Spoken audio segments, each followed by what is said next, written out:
Now, my little daughter, who's 5, in the last 14 months, you know, when this thing started, she wasn't 5 yet. She turned 5 this year. And last year, she turned 4 on the 30th of March. She missed her party. It was a big deal. Just started with lockdown. And she's running around in the initial stages. Where's the virus? Where's the virus? Is the virus going to get us? What's going to happen to us? And there's this fear and this anxiety and this environment that has just sort of the young ones have been very, very vulnerable. You talk about mind sort of management and mind strength. What are 3 basic steps that you can give the new generation, the youngsters, or, you know, maybe not 5, and maybe I can distill that and sort of make it simplified for my 5-year-old, but even your own children and their ages. What principles can we give them so that they can strengthen their mind, so they can overcome this and be the recipients of post-traumatic growth rather than post-traumatic stress syndrome? Yeah. So, I mean, I think one of the first things that I've told my kids is, you know, and just like your little gorgeous 5-year-old, you know, my kids have also, you know, they haven't had parties, they've missed out on friends, they've missed out on school tours. I mean, in fact, as all of us are, they're missing out on the beauty of being with your friends and at school, and all the plans that they'd made had all fallen apart. And so that for me is a lesson that I have told them to keep with them for the rest of their lives, saying that you will make plans. That's what life's about. It's about making plans.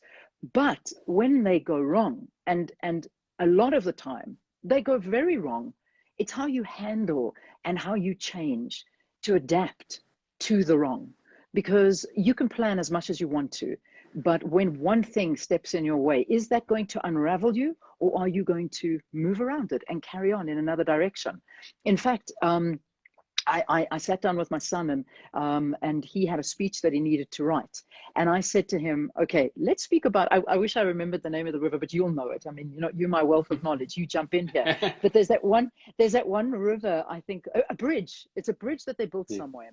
You remember the story? They built a bridge, and this for me was it's a greatest example that I've given to my kids. So it's a bridge that the guys, gosh, I'll get the country, it was somewhere in South America. They built this beautiful, strongest, incredible bridge that nothing would move this thing. It was just so strong. It stayed where it was. There were storms, there were floods. In fact, there was a hurricane, and this bridge stood exactly how it was when it was built. And it was actually seen as one of the most incredible feats of mankind. However, when you looked at that bridge and you look at it now, it is just a bridge, and the river is no longer under it. The river has changed its course. So the bottom line is that the bridge is still standing there in its strong, unbelievable state, serving zero purpose. So that is the one lesson that I said to my kids. And I said to him, right, there's a story. Now write a speech about it. How has this pandemic changed you? And that, I think, was the greatest idea, is that you may build yourself in such a rock solid way that you actually don't ever want to change your goal or the way things are. And if something happens, you fall apart. You learn to adapt.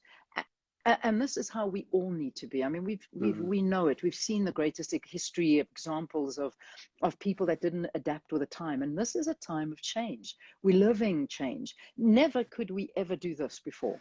Sit and have a conversation online. If I couldn't get to your studio, this didn't happen. But it's happening now. And I think that's a lesson that this generation are learning now. In fact, they're learning more lessons now than they would have if they were just leading a normal life. I mean, where in the world is a grade 3 or a grade double R, learning technology the way they're learning this technology? And I know they're losing a lot, but they are gaining things. And that's the kind of way I think that mind has to work. Find the positives in this bad situation.